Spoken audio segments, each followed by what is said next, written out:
अखबार पढ़ा था क्या किसी ने कल? नहीं पढ़ा? अरे यार क्या, शायद भारत का सबसे बड़ा ब्लैकमेलिंग जो कांड हुआ था ना, वो राजस्थान में ही हुआ है। जो अजमेर 92 नाम से प्रसिद्ध हुआ था, 1992 की घटना थी वो। अखबार को पढ़ते आप। अजमेर की एक कॉलेज है, स्कूल कॉलेज दोनों ही थी वो, वहां से वो कांड शुरू हुआ। नफीस चिश्ती, सलीम चिश्ती, ऐसे करके 6 लोग थे उसमें, मैन अभियुक्त 6 थे। लड़की को जैसे तैसे फंसाया, फिर उसकी फोटो खींची। उस समय सिर्फ फोटो ही होता था, 30 साल पहले की बात है, तो सो सिर्फ कैमरे की फोटो होती थी।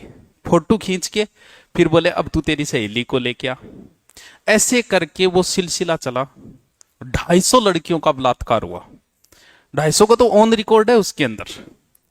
अब धीरे धीरे क्या हुआ, एक लड़की ने सुसाइड की। अब वो जो मैन था वो उस समय के अजमेर यूथ कांग्रेस का अध्यक्ष था। तो एक तो राजनीतिक मामला, दूसरा धर्म का भी, हिंदू मुसलमान बनने का डर भी। बड़ा कांड हुआ था उस समय भी, आंदोलन हुए थे पूरे भारत के अंदर। 92 उस पर फिल्म भी बनी है, कभी टाइम मिले तो जरूर देखना उस फिल्म को। एक लड़की ने सुसाइड की। अब सुसाइड को दबा दिया, बोलिए प्रेग्नेंट थी और डर से इसने कर लिया होगा। फिर उसी कॉलेज की दूसरी लड़की ने सुसाइड की, उसको भी फिर एक साथ 4 लड़कियां कूद गई उस कॉलेज से। फिर भी मामला मुख्यमंत्री तक, उस समय शायद भैरों सिंह शेखावत थे मुख्यमंत्री, बाद में बदले थे, भैरों सिंह शेखावत थे। एक पत्रकार ने इस मामले को उठाया था और अब जाके यानी 12 लड़कियों ने केस दर्ज किया था 250 में से। 250 तो रिकॉर्ड। उसमें हुआ क्या कि एक ही स्टूडियो था, वो फोटो खींचते, स्टूडियो वाले को देते। उस समय आपको नहीं पता, 10 साल पहले पंजाब केसरी अखबार में एक शानदार अखबार आता था, लोग वेट करते थे उसका। और उस समय ऐसी फोटो मिल जाए, लोगों को चाहिए क्या। अब वो स्टूडियो वाले ने भी बेचनी शुरू कर दी। जो भी वो लड़की की फोटो देखे, लोगों ने ये काम करना शुरू कर दिया। यानी बहुत बड़ा कांड हुआ था ये इसके अंदर। फिर वो पकड़े गए। अब सजा हुई। 12 में से 2 लड़कियां लास्ट तक रुकी रही। किसी को धमकी दे दी, किसी को। अब सोचो, अब जो लड़की डटी रही, बंग पोता हो गया। 30 साल पहले की घटना है, आपको देखो। अब उनको सजा हुई है। और हमारा कानून व्यवस्था इतनी अच्छी है, हम लोग जैसे कई बार पोस्ट देखते हो ना कि बलात्कारियों को इस देश में ये सजा, इस देश में ये सजा। मैं मानता हूं कि भारत से बेस्ट सजा किसी देश में नहीं है। क्यों नहीं है? देखो, जैसे आपने किसी व्यक्ति को थप्पड़ मारा, थप्पड़ मारते ही मामला आज या यार जज साहब ने आपको 1 महीने की सजा दे दी, ठीक है, आपको लगा वाह कितनी जल्दी न्याय हुआ। लेकिन हमारे यहां ऐसा नहीं होगा। थप्पड़ मारा, कई सालों तक केस चलेगा, आप वकील ढूंढते फिरो, रोज तारीख आएगी। कुछ केस में आपको जोधपुर जाना पड़ेगा 15वें दिन, वकीला ढूंढो, रुपया लागो, 10 साल बाद 1 महीने की सजा हुई। बताओ कौन सा व्यवस्था अच्छी है?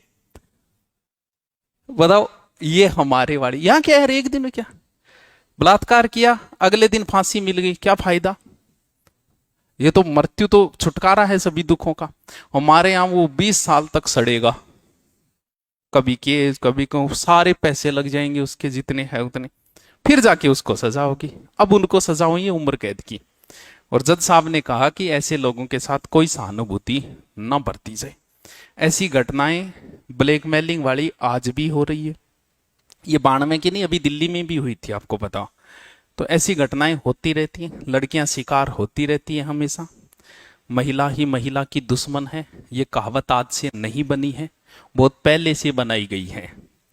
किसी लड़की के नंबर अगर लड़के के पास गए तो दिमाग लगाने की जरूरत नहीं है। 90% चांस है कि आपकी सहेली ने दिए, 90% यही मिलेगा। ए भाई मैं तेरो भी करवा दूं, बॉयफ्रेंड बना दूं, नौकरी लगा दे, बॉयफ्रेंड के बना दे, ये बन जैसी आप बना लेगी, मैं इतनी योग्यता कौन कीजिए। क्योंकि बॉयफ्रेंड बनाना कोई योग्यता के अंदर नहीं आता है। कद्दी बना लो, बस में चाल तो बन जाओ, पार्क में घूम तो बन जाओ, रोड पर घूम तो बन जाओ। ये तो मिले हैं, मिल जाएंगे, जब चाहो तब ढूंढ लो तब मिल जाएंगे। लगानी है तो नौकरी लगा। क्योंकि लड़की की संगत बहुत जरूरी है देखना, संगत का असर लड़की पे सबसे जल्दी आएगा। गार्जियन को सबसे जल्दी ध्यान देना जरूरी है कि इसकी सहेली कौन है। अगर एक बुंडी सी शक्ल की आगी नहीं, भेज देगी रास्ता में। क्योंकि बहुत जरूरी है, क्योंकि बुद्धि काम में लेती नहीं है। ए भाई की कौन भाई क्यों करूं, मैं जानू इन तो मेरे बॉयफ्रेंड को दोस्ती तो है, इतनी जल्दी याराना करवा देगी। तो बच के रहें, ऐसी घटनाएं सब जगह होती है। अगर वह, क्योंकि गार्जियन को हर बात नहीं कही जा सकती, कोई प्रॉब्लम हुए नहीं सीधा आगे बता दियो, कोई शर्म संकोच को नहीं है। और आवगो मैं गारंटी दूं कि अगले दिन वो आपको दिखाई नहीं देगा। ऐसी एक दो घटना हुई तो जी ही आए बोल गुरु जी वो छोरो छेड़े, क्योंकि सबसे अच्छा तरीका है मोबाइल। जब भी आपको लगे लड़का पीछा कर रहा है, आप मोबाइल बस ऐसे कर लो, चलाओ मत चाहिए, आगे वाले की औकात ही नहीं है कि आपके पास आ सके। लड़का डरता बहुत जल्दी है। जका फब्दी का सैनी छोरियां जाता जग दिन छोरी सामने होगी नहीं, सच बताऊं आपकी दूसरा शब्द नहीं निकलेगा। आ कहना पड़ेगा तन थोड़ी को मेरे भाई लन कहो। बस में छेड़ रहा है, अगर लड़की सामने हो गई ना, लड़की तब तक रुकी हुई है जब तक आपके सामने नहीं होती। अगर थार में हिम्मत है तो थार में एक दो गलियां बताऊं दिल्ली की, वहां से निकल के दिखा दो। अगर तुम मर्द हो वहां से निकल के दिखाओ, ए चिकने है। आप तब तक कह रहे हो लड़की आपके सामने नहीं होती, तब तक आप ब्लैकमेल कर सकते हो, तब तक ही आप बोल सकते हो, वरना आपकी इतनी हिम्मत नहीं है। और आप लड़की के पीछे पड़े हो, जिस दिन लड़की अगर किसी के पीछे पड़ गई ना, किसी भी लड़के के पीछे, आगे बाजनो चालू हो जाएगा। क्योंकि आपके साथ ऐसी घटना हुई नहीं तो आपको पता ही नहीं होगा कि यहां भी होगा। ऐसा ही होता है, आदमी फिर भागना शुरू हो जाता है, उससे बचना शुरू हो जाता है कि यार कहीं गैल छुटा मांगे। अभी घटना हुई, बोले गुरु जी वो छोरा ही हॉस्टल गए, आपने चिंता करने की जरूरत नहीं, मैं तुरंत सामंतान भेज दिया, मैं हॉस्टल उठा के लाओ, हॉस्टल उठा के लाओ ताकि और हॉस्टलर छोरा बेरो पड़े। अब वो बाद में बोले गुरु जी के थे इतनी के चिंता कर रखी है, अब थे बताओ ये मरुस्थल में कुणा हो जिया, आप बताओ इस शहर में आप आते क्या? तो यहां अगर गार्जियन ने किसी बच्ची को भेजा है तो उसका जिम्मेवार कौन है? सिर्फ यहां नहीं है, बाहर भी मैं ही जिम्मेदार हूं। थारी जी कोई शिकायत आ गई तो बच्चों का को नहीं, बस बता दियो, इशारों कर दिया, थाने तक तो बात जागी को नहीं, आज तक ही कौन गई। ब्यूं पहली पहली डील सर्विस को काम मारकन खुद कने, क्योंकि गलती है, गलती आपकी ही मिलेगी। ये लड़की की तरफ से शिकायत नहीं मिलती है, उसे प्रकृति ने ऐसा बनाया है, तभी तो कहें बहलाया फुसलाया, बहलाए तो थे ये। तो जब भी कोई वे शंका करने की जरूरत नहीं। आज भी लड़कियां ब्लैकमेल की शिकार हो रही है, एकदम सत्य बात है, यहां भी हो रही होगी, कोई बड़ी बात नहीं। फिर भी छोटा क्षेत्र है, कहीं करे देखे, मैं खुद भी देखूं, काला काच कर लिया, लगभग गाड़ियां तो काला काच हो गया हमारे तारनगर में, पहले नहीं थे, कर रहे हैं तो भाई थार खातर रहेंगे, ना खाऊंगा ना खाने दूंगा, बेरो पड़ गयो तो बता दे करो, कोई शंके वाली बात नहीं है। गार्जियन को हर बात नहीं बताई जा सकती, मान बता दिया इलाज पूरा हो जाएगा। क्योंकि अगर लड़की थारे सामने होगी नहीं, उस थारे रमान है, ब्लैकमेल कर ही नहीं सकता। लड़की को अगर कानून का पता हो, उसे कोई ब्लैकमेल कर ही नहीं सकता, क्योंकि थारा भी तो है। लेकिन कुछ गलतियां लड़की खुद भी करे, ये फोटो देख के डिलीट कर देना, आज तक तो कोई छोरा करी को नहीं,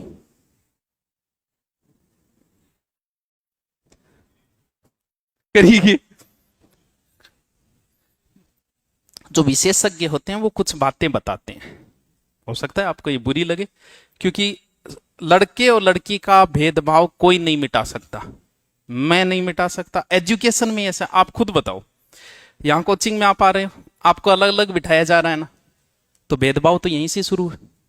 आप अलग अलग बैठे हो ना, मैं जयपुर दिल्ली में था, सब एक जगह, यहाँ लड़का लड़की लड़का लड़की, यहां तक कि सिर्फ मुझे लगता है कि एकमात्र मेरी लाइब्रेरी है जगह लड़का लड़कियां अलग अलग लाइन है, एकमात्र ऐसी है जहां लड़कों के आने की लाइन अलग है, जाने की अलग है लड़कों की, दोनों साथ में नहीं, एक ही गेट नहीं है, अलग अलग गेट है, पानी का अलग है, बाथरूम का अलग है।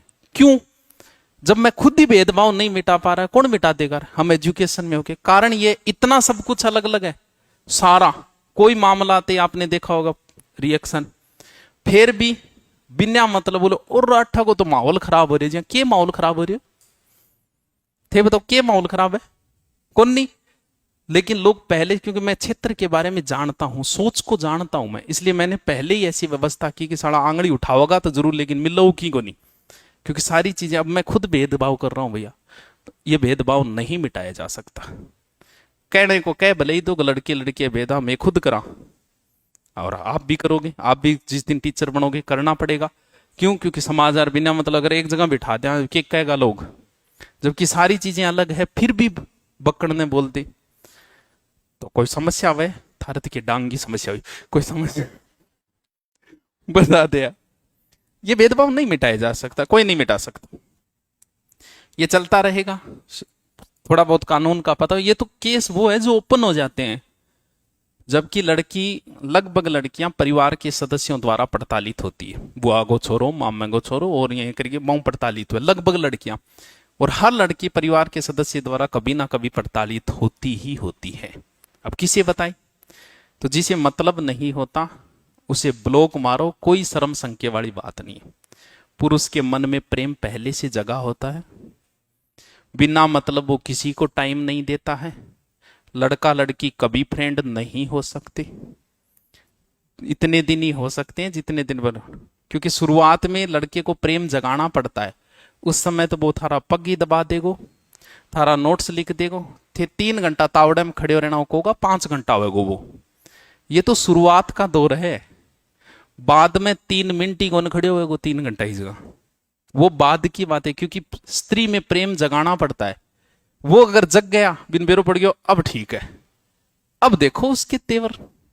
कौन टाइम कौन मन बिजी हूं मैं, ले बिजी लगे तू थानेदार की मीटिंग लेने लाग रही है ले, पर बाद में वो बिजी होता है।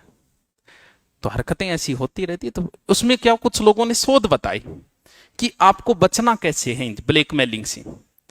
पहला होटल उन्होंने ये बताया, कुछ लोगों ने, जो बड़े लोग हैं जो लड़के लड़कियों को गाइड करते हैं, अरे गहरे होटल में जाने का मतलब आप खुद कभी भी ब्लैकमेल के शिकार हो सकते हो।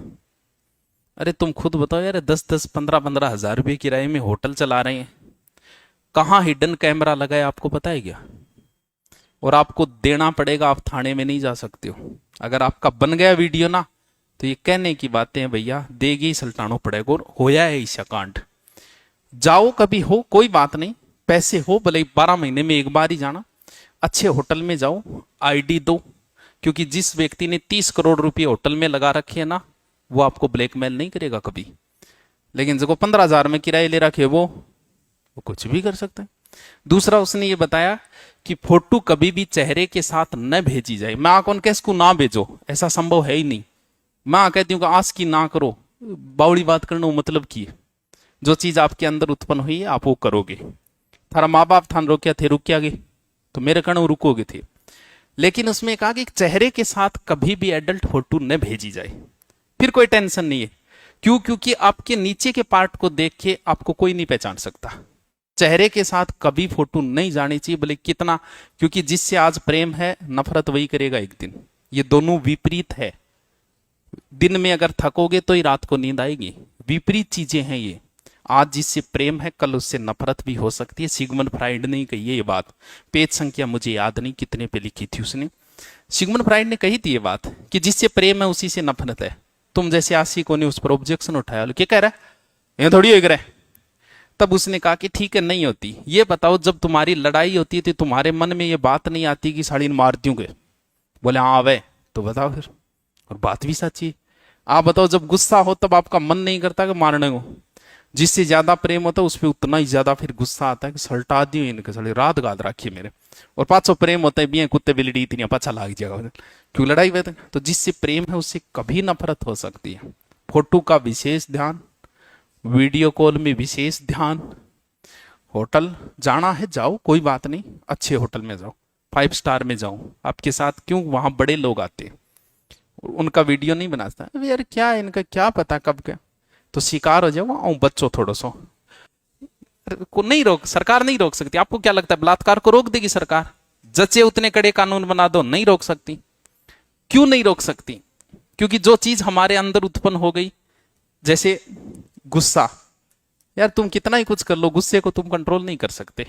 आत्महत्या, कितने नियम बना दो आत्महत्या ही होगी।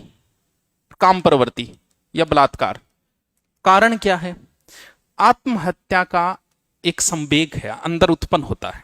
हमारे अंदर एक कभी इच्छा हुई आत्महत्या करने की, और ऐसा कहते हैं अपने पूरे जीवन काल में हर मनुष्य को 2 से 3 बार आत्महत्या करने की मन में आती है, हर मनुष्य के। अब वो आत्महत्या वाली जैसे ही आपके अंदर उत्पन्न हुई, सुसाइड करने की किसी बात पे, उस समय अगर आपको सिचुएशन मिल गई, क्योंकि हमें स्कूल में कभी पढ़ाया नहीं गया कि आत्महत्या का विचार आए तो हमें क्या करना चाहिए। अब जैसे ही आपके मन में आत्महत्या का विचार आया, आप ऐसे सोते हो, आत्महत्या विचार आए और ऊपर पंखो दिखे हो, सिचुएशन मिल गई आपको, घर पे कोई है नहीं, सिचुएशन मिल गई, गालियो दुपट्टो टंगी, आत्महत्या के समय उसी समय अगर आपको सिचुएशन मिल गई तो आप आत्महत्या कर लोगे। और आपने उस बात को कि चलो कल कर लेंगे, सुसाइड ही तो करनी है, आप आत्महत्या नहीं करोगे। इसीलिए आप देखो कोटा के अंदर हॉस्टल का एक रूल है कि ये पंखे नहीं लगा सकते हॉस्टल में, क्योंकि ये आत्महत्या करने के तुरंत विचार आ जाता है देखते वहां कौन से फैन लगेंगे, या तो एसी लगाओ या फिर वो फैन लगाओ, ये फैन आप हॉस्टल के अंदर नहीं लगा सकते। अकेले बच्चे को नहीं रहने दिया जाएगा, क्योंकि आपके साथ कोई है तो आप सुसाइड नहीं करोगे, घर के अंदर सुसाइड की कम चांसेस होते हैं। तो वो विचार है, अब मन में वो तरंगे उठी, उठते ही आपने सिचुएशन मिली, तरंग उठ रही है, आगे का ट्रेन जान लग रही है, कूद जाओगा आगे, क्योंकि वो एक समय है, बहुत कम समय, अल्प समय रहता है। ये गुस्सा एक संवेग है, आपके अंदर जैसी गुस्सा आया उस समय हमारी कुछ गांठें फूटती है गुस्से के अंदर, और वो गांठें जो है वो दो चीजों को जन्म देती है, मार दूं मर जाऊं। कुछ समय का है, जैसी गुस्सा आया आपके मन में आगे वाले को मारने का विचार आएगा, वो ऐसी गांठें हैं। अब अगर थोड़ा सा आपका ध्यान भंग हुआ, आपने थोड़ा सा किया, वो दोनों खत्म। थोड़ी देर बाद आपको अफसोस भी हो गया, यार तन में गलत कह दिया, यार मन गुस्सा। गुस्सा एक ध्यान है। ध्यान का मतलब जब एक चीज पे केंद्रित हो जाए, जैसे ही काम प्रवृत्ति, काम वासना की तरंगे आपके अंदर आई, ये भी एक ध्यान है, काम भी एक ध्यान माना गया है। अब आपको जैसे मान लो कि 5 मित्र बैठे, एक मित्र भाई साहब लगे हुए हैं कहीं लाइन मारने में, साथ वाला अगर थोड़ा सा होशियार है तो वो तुरंत समझे, क्योंकि काम प्रवृत्ति की जब तरंगे आपके अंदर आती है ना, आपको कोई चीज, आपको हंसना अच्छा नहीं लगता, बोलना अच्छा नहीं लगता, सार लो डायलॉग मारे और भाई जी की नाक कह लाग रहे तो ये दांत सा तिरकाओगो, सार लो समझ तो जाओ बैठो, ध्यान है गठ है, क्योंकि ये वो तरंगे हैं। जैसे ही काम प्रवृत्ति की तरंगे आपके ऊपर आई, आपका दिमाग काम करना बंद कर देता है। आप किस उम्र में हो ये बात भूल जाते, सबके साथ होता है ना। आप किस पद पे हो ये बात आप भूल जाते हो, क्योंकि ये तरंगे ऐसी है, जैसे इस प्रकार की ये तरंगे हैं वैसी ही ये तरंगे हैं, सब कुछ भूल जाओगे आप। और जैसे ही काम वासना की पूर्ति हुई, आपका दिमाग वापस और रात तेरी ओ के करियो रहे, तो बहुत बड़ी गड़बड़ कर दी। अब क्या हुआ, वो तरंगे आई, कंट्रोल है नहीं, जैसे गुस्सा सबको आता है लेकिन सब थोड़ी मारते हैं किसी दूसरे को। अब आते ही उन्होंने बलात्कार जैसा अंजाम दिया, तुरंत समझ में आएगा वो तो गलत करो। अब वो सोचता है कि चलो इसको मार देता हूं ताकि मैं बच जाऊं, क्योंकि वो बताएगी, केस करेगी, इसलिए बलात्कार के बाद मारने की घटनाएं होती है। क्योंकि दिमाग तो, क्योंकि जब तक काम वासना चलावे तब तक आपका दिमाग काम नहीं करेगा। वो तो बेरो तो है था ना, सो कहां बड़ो काम तो बाद में दिमाग करेगा और तेरी अब बगरे किया भेजा, अब डोली कूद तो गया, पाछा क्या जाऊंगा। लेकिन जब तक तरंगे हैं तब तक दिमाग में नहीं आती कभी भी। जिस व्यक्ति के अंदर जितनी काम प्रवृत्ति होगी वो उतनी बड़ी रिस्क लेगा। रिस्क लेने का मतलब ये नहीं है कि वो प्यार कर रहा है, रात को 12 बजे घर में 10 जनायर फिर भी वो आ रहे, इसका मतलब प्यार नहीं है। वो काम प्रवृत्ति की तरंगे इतनी ज्यादा हावी है आपके ऊपर, ऐसी हमेशा 20 से 25 साल की उम्र के बीच में होता है। जब 35-40 का हो जाओगा फिर घरे बुला बोकरी बुलाई थे, जाओगा ही को नहीं। क्यों? प्रेम चाहे कितना ही हो, क्योंकि वो तरंगे इतनी हावी नहीं होती। अभी आपके ऊपर ये तरंगे इतनी हावी है कि आपको कुछ भी दिखाई नहीं दे रहा है। कहीं कितो बड़ो गलत हो सके, घरे पकड़ी जिया तो अपन क्या कुटेगा, आ दिमाग में को नहीं आ, अब बाद में समझ गए रे तू। गांव में जाता वे, शहर में तो फिर भी किए थाना राई गाल के ले जाए, गांव में किए घर का कूट दे बिना मतलब आ जाए। चलो बताऊं, इनको रोकना बहुत मुश्किल काम है। नियम चाहे कितने ही बना दो, जो चीजें आपके अंदर उत्पन्न होती है उन्हें रोकना बहुत मुश्किल है। कानून तो कड़े, ये मर्डर के ऊपर भी सजा तो है लेकिन लोग कर रहे हैं, बलात्कार के ऊपर भी सजाएं कर रहे हैं। क्यों? क्योंकि आपके अंदर उत्पन्न हो गई, कोई इलाज नहीं है। जब तक वो तरंगे चढ़ी रहेगी तब तक आपका दिमाग काम नहीं करता है, चाहे गुस्सा हो चाहे काम पर